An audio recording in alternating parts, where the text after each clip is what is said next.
Well, because COVID has become the focus, people with heart disease, people with cancer, hypertension, and various things that are critical are choosing not to come in based on fear.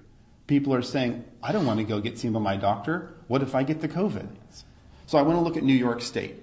They've been in the news a lot, right? That's 39% of New Yorkers tested positive for COVID-19, which is a 0.1% chance of dying from COVID in the state of New York.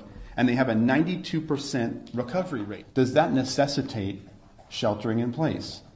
Does that necessitate people being out of work? USA, this is a big one for us, is 64 million. That's a significant amount of people with COVID. It's similar to the flu. If you study the numbers in 2017 and 2018, we had 50 to 60 million with the flu. And we had a similar death rate. The deaths in the United States were 43,545. Similar to the flu of 2017, 2018. We always have between 37 and 60,000 deaths in the United States every single year. No pandemic talk, no shelter in place, no shutting down of businesses. I want to compare the U.S. to Spain, because Spain is number 2 in the race for the most cases, which is not a race we want to win. 22% of those tested were positive in Spain. Spain has 47 million people.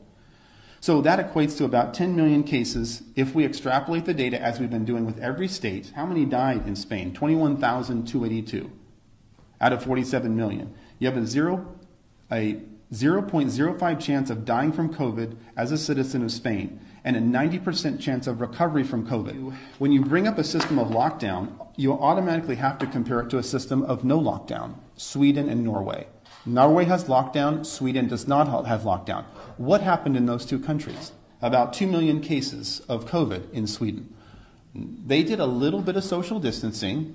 They would wear masks and separate. They went to schools, stores were open. They were almost about their normal daily life with a little bit of social distancing. They had how many deaths? 1,765. Norway, they have about 1.3 million cases. Now, their deaths as a total number were 182, fairly small, but statistically insignificant from 1,700, you realize. It is not statistically significant whether you lock down or not, so why are we doing it?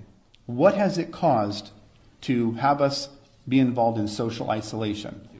Child molestation is increasing due to angry family members who are intoxicated, who are home, who have no paycheck. Spousal abuse. We see people coming in here with black eyes and cuts on their face. Alcoholism, anxiety, depression, suicide. Education has dropped off. Economic collapse.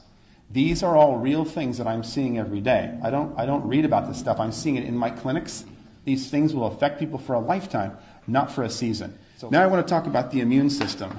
The immune system is built by exposure to antigens, viruses, bacteria. When you take human beings and you say, go into your house, clean all your counters, Lysol them down, you're going to kill 99% of viruses and bacteria. Wear a mask, don't go outside.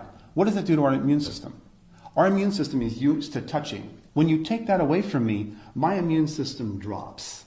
As I shelter in place, my immune system drops. You keep me there for months, it drops more. Sheltering in place decreases your immune system. And then as we all come out of shelter in place with a lower immune system and start trading viruses and bacteria, what do you think is going to happen?